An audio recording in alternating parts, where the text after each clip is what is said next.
warahmatullahi wabarakatuh.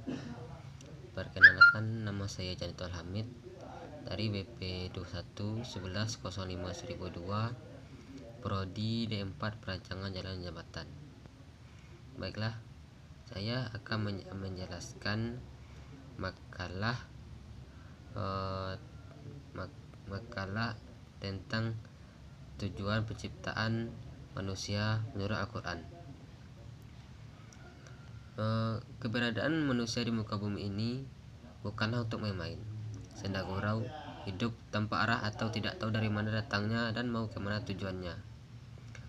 Manusia merupakan bagian dari alam semesta. Ini pun diciptakan untuk satu tujuan. Allah menegaskan bahwa pencipta manusia dalam firman-Nya surah Az-Zariyat ayat 56. Bismillahirrahmanirrahim. Wa ma khalaqtul jinnal wal insa illa liya'budun, yang artinya, dan aku tidak menciptakan jin dan manusia melainkan supaya mereka mengabdi kepadaku. Dari ayat tersebut dapat diambil pemahaman bahwa kedudukan manusia dalam sistem penciptaannya adalah sebagai hamba Allah. Dan tujuan cipta manusia adalah untuk menyembah kepada Allah SWT. Penyembahan manusia kepada Allah SWT lebih mencerminkan kebutuhan manusia terhadap terwujudnya satu kehidupan dengan tatanan yang baik dan adil. Karena manusia yang diciptakan Allah SWT sebagai makhluk yang paling canggih, mampu menggunakan potensi yang dimiliki dengan baik, yaitu mengaktualisasikan potensi iman kepada Allah, menguasai ilmu pengetahuan, dan melakukan aktivitas amal soleh. Maka manusia akan menjadi makhluk yang paling mulia dan makhluk yang berkualitas di muka bumi ini sesuai dengan fitrahnya masing-masing. Secara rinci, sebab kemuliaan manusia itu adalah: A. Bahwa manusia tidak berasal dari jenis hewan sebagaimana dikatakan dalam teori evolusi, melainkan berasal dari Adam yang diciptakan dari tanah. Dibandingkan dengan makhluk lain, manusia memiliki fitur fisik yang lebih baik, sekalipun ini bukan perbedaan yang fundamental, yaitu yang ada dalam surat At-Tin ayat 4. Yang C.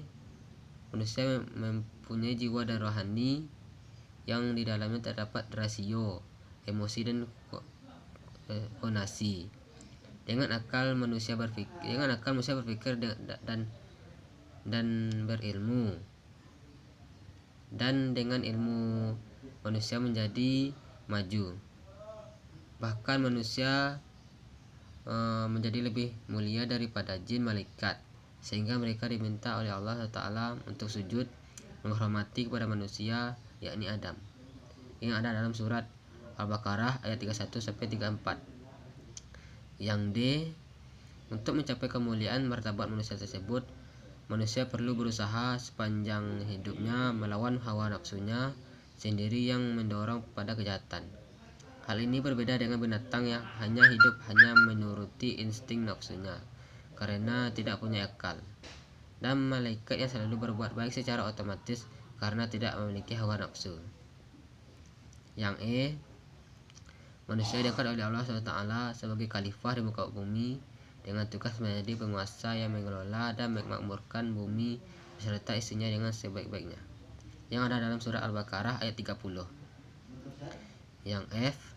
Diciptakannya segala sesuatu di muka bumi ini oleh Allah adalah untuk kepentingan manusia itu sendiri, dalam surat Al-Baqarah ayat 29. Yang G. Manusia diberi beban untuk beragama Islam sebagai pedoman dalam melaksanakan tugas kekhalifahannya, karena manusia akan diminta pertanggungjawaban atas pelaksanaan tugas tersebut, yang ada dalam surat Al-Qiyamah ayat 36. Hanya itu yang dapat saya jelaskan. Kalau ada kurang mohon dimaafkan. Sekian, terima kasih. Assalamualaikum warahmatullahi wabarakatuh.